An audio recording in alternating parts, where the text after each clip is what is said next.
Bom, pessoal, então retornando, nosso último bloco, vamos analisar agora propriamente a proporcionalidade.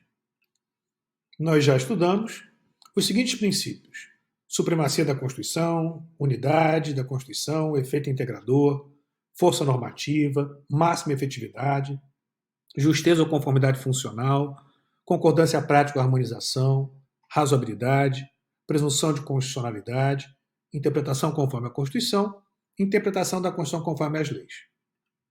Agora, então, vamos examinar proporcionalidade.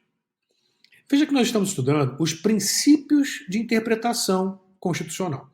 Assim sendo, nós podemos afirmar que a proporcionalidade seria um princípio de interpretação. Contudo, a natureza jurídica da proporcionalidade ela é divergente no Brasil. Uma primeira corrente entende que a proporcionalidade é princípio, um princípio de interpretação. Uma segunda corrente entende que a proporcionalidade é uma regra de aplicação.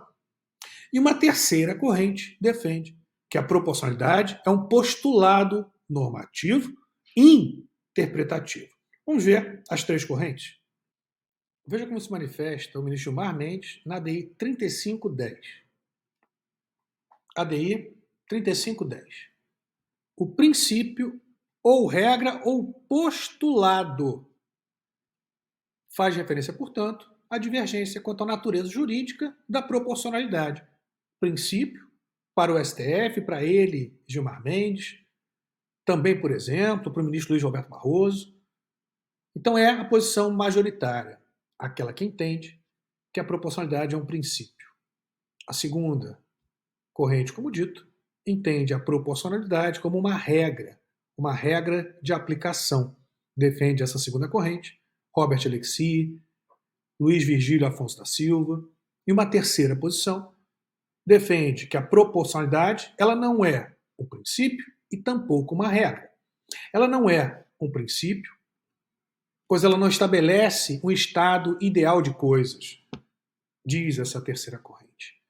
Ela tampouco é uma regra, pois ela não regula situações específicas determinadas. Ela é um postulado normativo, interpretativo, um postulado normativo utilizado para a interpretação e aplicação de outras normas, tanto para princípios como para regras. Então nós temos aí três correntes. Como já destacado, primeira corrente é um princípio de interpretação.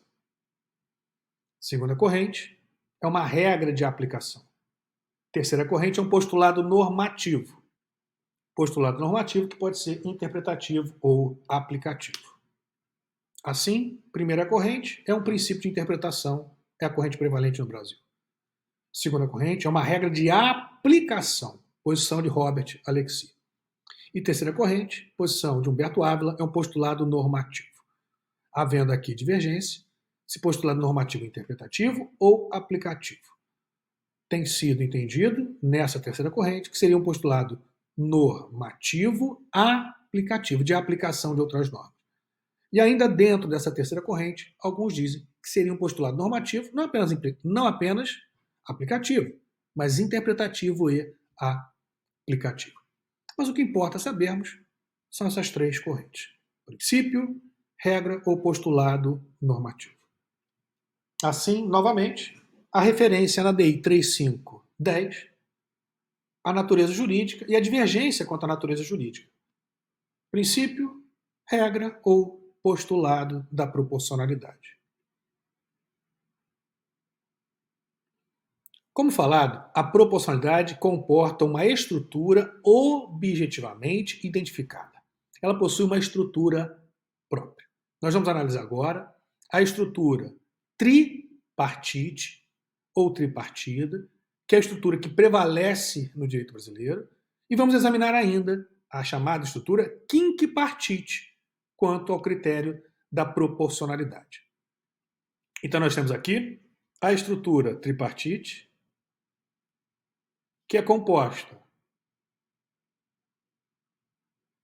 por três etapas. Primeira, idoneidade ou adequação. Segunda, necessidade.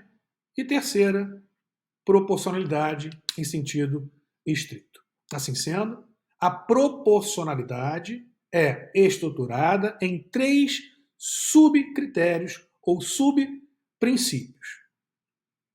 Primeiro deles, a adequação. Nesse primeiro critério, ou nesse primeiro subprincípio, indaga-se se o meio, lembra lá a relação entre meio e fim?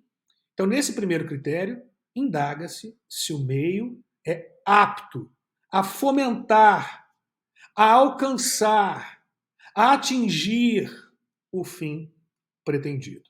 Então, analisa-se se aquele meio escolhido ele é apto a fomentar, a promover, a realizar, a alcançar, a efetivar o fim pretendido.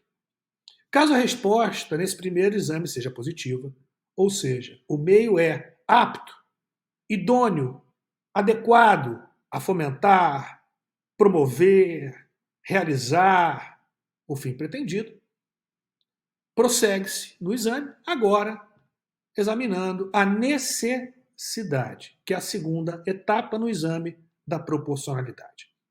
Na necessidade, indaga-se se aquele meio que é adequado, aquele meio que é idôneo, é também, pois o exame ele é cumulativo, é também necessário para fomentar, promover, atingir, alcançar o fim pretendido. Indaga-se nessa segunda etapa se não existe nenhum outro meio menos gravoso do que aquele meio escolhido.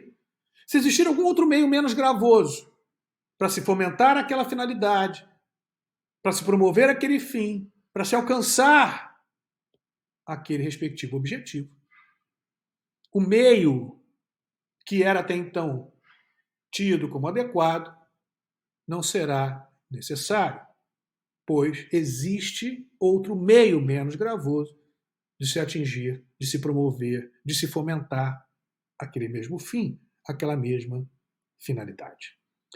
Sendo o meio necessário, não havendo outro meio menos gravoso para se atingir aquele objetivo, para se fomentar ou promover aquele fim, prossegue-se no exame, analisando agora a proporcionalidade em sentido estrito. Nessa terceira etapa, se indaga se aquele meio objeto de análise, se aquele meio que é adequado e necessário para atingir o fim, para fomentar, promover aquele fim, ele é também proporcional em sentido estrito. Daniel Sarmento afirma que nessa terceira etapa nós temos o chamado ajuste fino. A relação aqui de custo-benefício. Lembrando novamente a questão matemática, custo-benefício, a questão de peso. Se os benefícios trazidos pelo meio escolhido superam os prejuízos que esse mesmo meio acarreta, tendo em conta o fim que se pretende promover, o fim que se pretende atingir. Veja como se manifesta o ministro Gilmar Mendes. O princípio, regra ou postulado da proporcionalidade vem sendo aperfeiçoado pela doutrina e jurisprudência nacional e alienígena, como importante critério de controle dos atos emanados dos poderes do Estado. Veja, controle, tendo um duplo âmbito de incidência, aplicável para o controle de medidas excessivas, na vertente de proibição do excesso, vamos falar disso um pouco mais à frente, como também para o controle de medidas insuficientes ou inexistentes, na vertente de proibição de insuficiência. Nesse último aspecto, proibição de proteção insuficiente da proporcionalidade, o ato não será, e aqui o que importa é a análise dos subprincípios, não será, veja aqui, adequado ou efetivo, quando não proteja ou promova o direito fundamental de maneira ótima e efetiva. Não será necessário ou suficiente na hipótese de existirem medidas alternativas que favoreçam ainda mais a realização do direito fundamental. e violará o subprincípio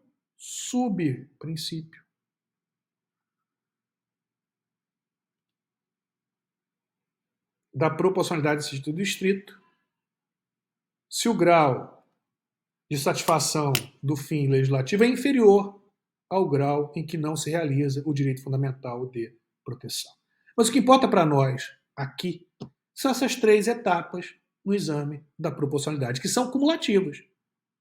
Adequação ou idoneidade na primeira etapa.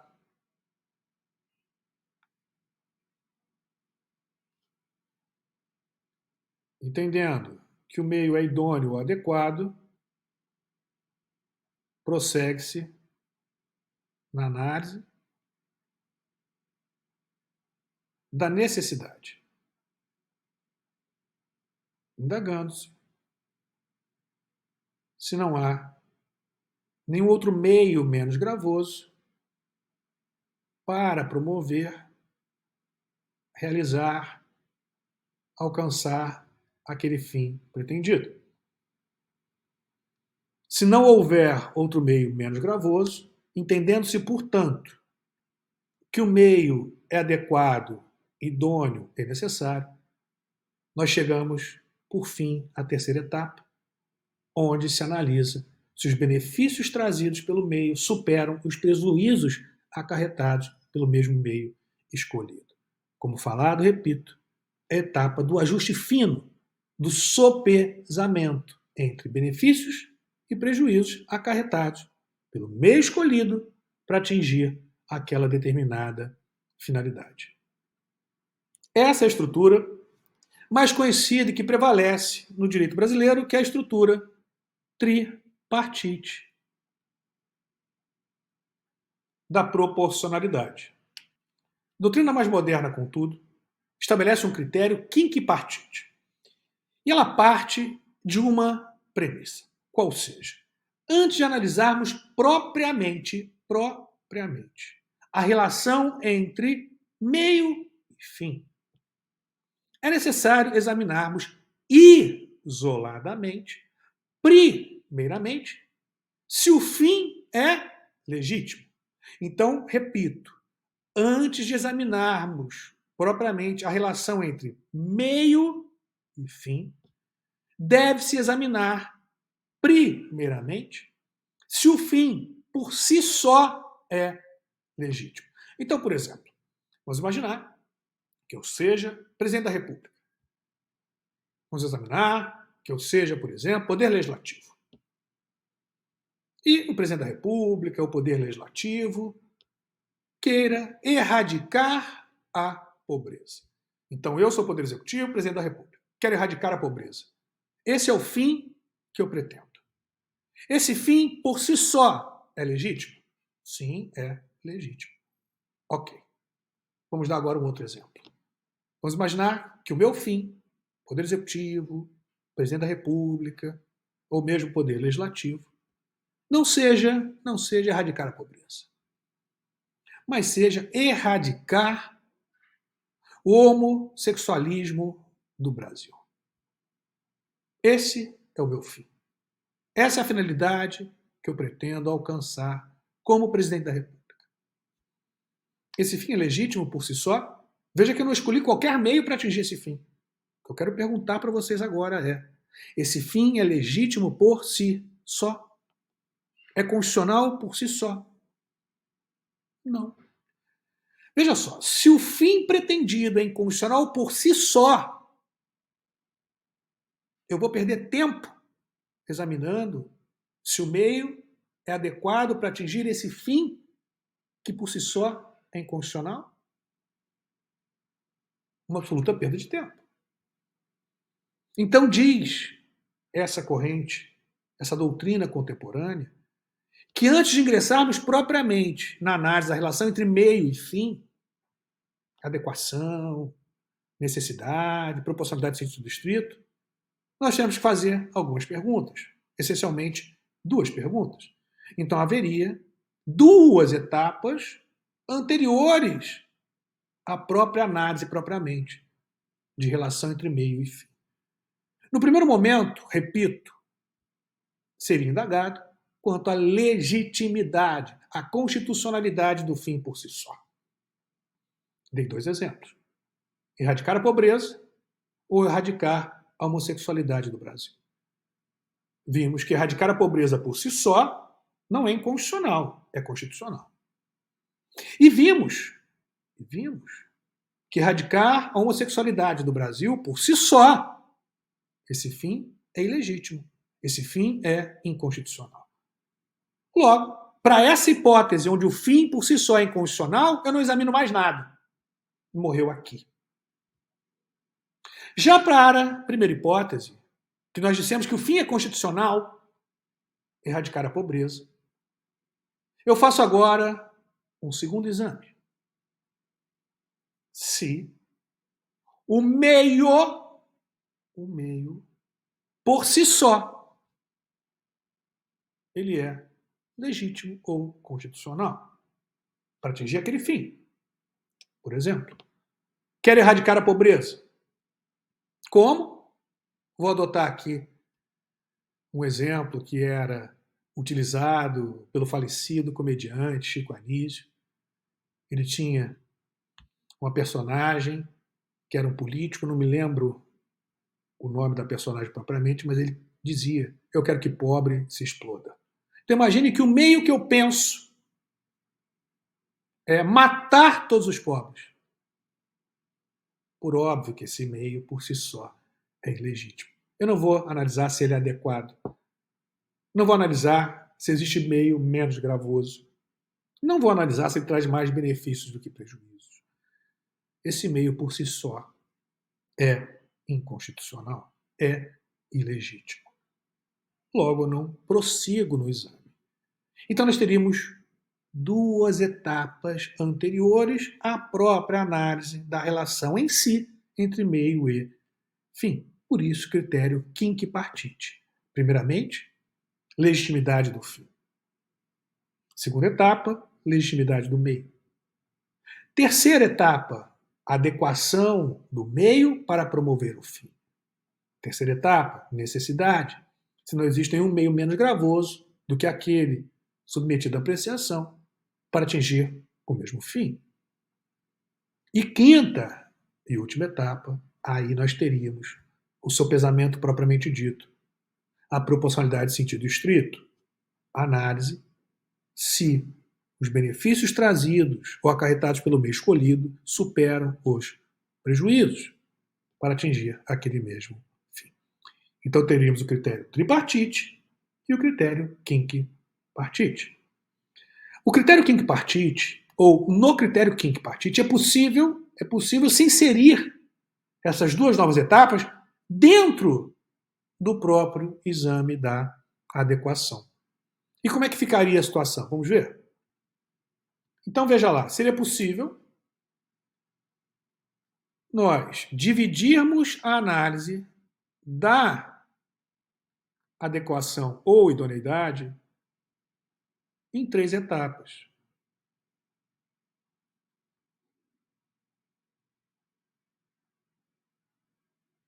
Primeira etapa, legitimidade do fim, chamado de razoabilidade externa.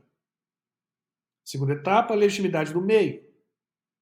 E terceira etapa, aí sim, propriamente, aquela que nós já conhecemos, adequação, idoneidade, meio adequado para alcançar, fomentar ou, ao menos, promover o fim. Aqui nós teríamos a chamada razoabilidade interna. Então, atenção com essas expressões. Razoabilidade externa e razoabilidade interna. Mas como nós vimos, ao analisarmos a manifestação do ministro Gilmar Mendes, a proporcionalidade ela pode ser utilizada tanto para o controle de medidas excessivas para se atingir aquele determinado fim, como de medidas insuficientes ou inexistentes para a proteção de determinado direito, de determinado valor constitucional. Assim sendo, a proporcionalidade ela pode ser utilizada para o controle de condutas, de políticas públicas adotadas, ou seja, de atos comissivos, como também pode ser utilizada para o controle de omissões. Situações em que você não tem a edição de um ato, não tem a criação de uma política pública para promover, para proteger um determinado direito, ou até mesmo hipótese que você tem a edição de uma lei, de um ato, a criação de uma política pública, mas que são insuficientes, não são excessivas, mas são insuficientes para se promover, para se fomentar, para se proteger determinado direito fundamental. E é muito importante termos isso em mente, porque a indagação feita, ela será um pouco distinta em uma ou outra situação. Embora a estrutura da proporcionalidade seja a mesma, ou seja, os subprincípios da adequação, necessidade e proporcionalidade em sentido estrito, as indagações que se faz, ou que se faz em cada etapa, ela será diferente. Se for direcionado ao controle dos excessos, ou se for direcionado ao controle de situações de insuficiência. Então veja aqui em detalhes as distinções. Então, proporcionalidade para o controle de medidas excessivas, como proibição do excesso.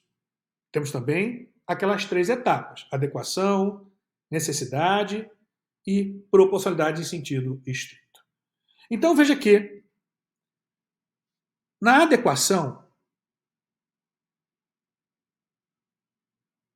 se indaga se o meio é apto para alcançar, fomentar ou promover o fim.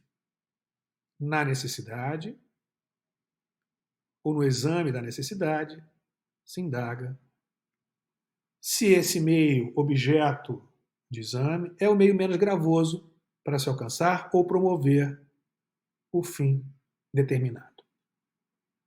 E a última etapa, como já destacado, na proporcionalidade em sentido estrito, se faz uma ponderação entre as vantagens decorrentes da promoção do fim e as desvantagens decorrentes do meio adotado. Veja agora quando aplicável a proporcionalidade para exame de proteção insuficiente ou da proibição de insuficiência, como a indagação ela muda um pouco. Na primeira etapa, vamos chamar de adequação ou efetividade. Indaga-se se o meio é efetivo para promover o fim. Na segunda etapa, vamos falar em necessidade ou suficiência. Vamos indagar se o meio é o mais eficiente, percebe? Não vamos indagar se não existe outro meio menos gravoso.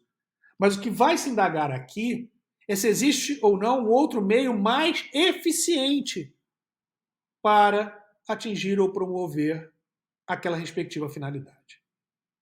E por fim, no exame da proporcionalidade, estrito sensu,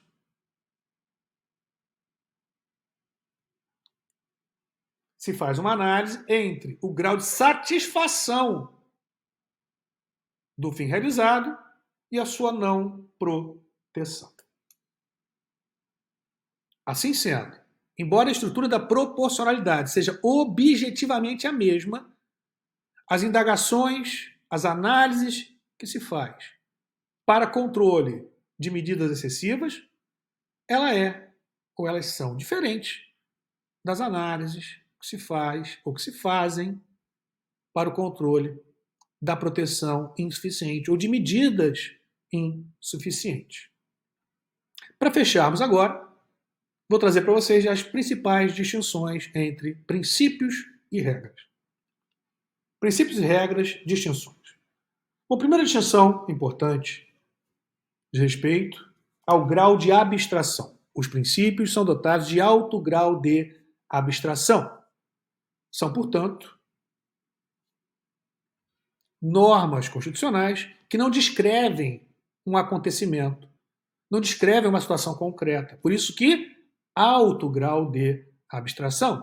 Por exemplo, princípio da dignidade humana, alto grau de abstração. Princípio da liberdade, alto grau de abstração.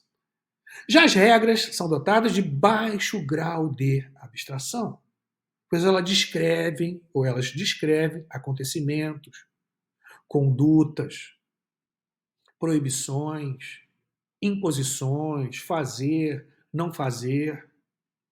As regras possuem baixo grau de abstração. Vamos aqui visualizar. Pega a Constituição de vocês. Vamos ao artigo 12 da Constituição, inciso 1, a linha A. São brasileiros, inciso 1, natos, os nascidos na República Federativa do Brasil, ainda que de pais estrangeiros, desde que estes não estejam a serviço de seu país. Esse dispositivo que nós acabamos de ver é dotado de alto grau de abstração, absolutamente abstrato, ou baixo grau de abstração. Você consegue visualizar uma conduta, um fato concreto, um acontecimento, uma imposição, uma permissão, uma proibição. Sim, consegue. Porque é uma norma que descreve situações. Você consegue visualizar. Então é uma regra. Princípio, baixo grau de abstração. Regra, alto grau. Desculpe, princípio, alto grau de abstração. Me desculpe. Regra, baixo grau de abstração. Segunda distinção. Princípio é indeterminado. Regra é determinada. Os princípios não têm a sua ou as suas hipóteses de incidência previamente determinadas. Dignidade da pessoa humana, indeterminada. Embora determinável. Já as regras são determinadas. E por quê? Porque elas são dotadas de baixo grau de abstração. Delimitadas, descrevem condutas, fatos, acontecimentos, proibições, permissões, imposições. Então, princípio indeterminado, embora determinável, a partir de um processo de intensificação normativa. Já as regras são determinadas. Terceira distinção, princípios têm aplicação imediata. Por que imediata? Porque, primeiramente, eles direcionam a aplicação das regras, a interpretação das regras. E eles, sendo indeterminados, alto grau de abstração, precisam passar por um processo de densificação que confira a eles a aplicação, um processo de concretização. Já a regra, ela é determinada, como nós vimos, baixo grau de abstração. Consequentemente, aplicação imediata às hipóteses de incidência que correspondam à descrição da regra legal. Então, veja que a regra, uma vez surgindo a situação concreta que corresponde à hipótese de incidência, ela é aplicada imediatamente. O princípio não. E pelas razões anteriores, como visto. Próxima distinção. Os princípios estabelecem um estado ideal de coisas, revela, como aqui colocado, valores, dignidade da pessoa humana, moralidade, um estado ideal de coisas. Revelam valores. Já as regras, não. As regras descrevem condutas, permitidas ou proibidas, refletem preceitos objetivos. Próxima distinção. Os princípios têm natureza finalística, uma finalidade a se atingir, ou seja, moralidade na administração pública. A regra ela é descritiva, porque ela descreve condutas permitidas, proibidas, imposições, vedações. Então, princípio finalístico, regra descritiva. Por isso que se fala que os princípios são normas prima facie. Por que prima facie? Eles não trazem um comando definitivo. Dignidade, vida, liberdade, pluralismo, diversidade. Prima facie, estabelece um estado ideal de coisas, mas não são comandos definitivos. As regras, por sua vez, são comandos definitivos, encerram comandos definitivos. Por exemplo, vamos ao parágrafo 3º do artigo 12 da Constituição, olha o que diz lá. São privativos de brasileiros natos cargos de presidente, vice-presidente da República, presidente da Câmara dos Deputados, presidente do Senado, ministro do STF, carreira diplomática, oficial das Forças Armadas, ministro de Estado da Defesa, Um comando definitivo, uma regra. As regras se aplicam na relação de tudo ou nada, são válidas ou inválidas, critério da subsunção. Já os princípios são passíveis de ponderação, dimensão de peso. Função dos princípios, garantir o justo, a justiça. Função das regras, garantir segurança jurídica. Princípios possuem textura aberta e as regras possuem textura fechada. Bom, pessoal, fechamos então com a análise das principais distinções entre princípios e regras. Abraço a todos, bom estudo e até a próxima aula.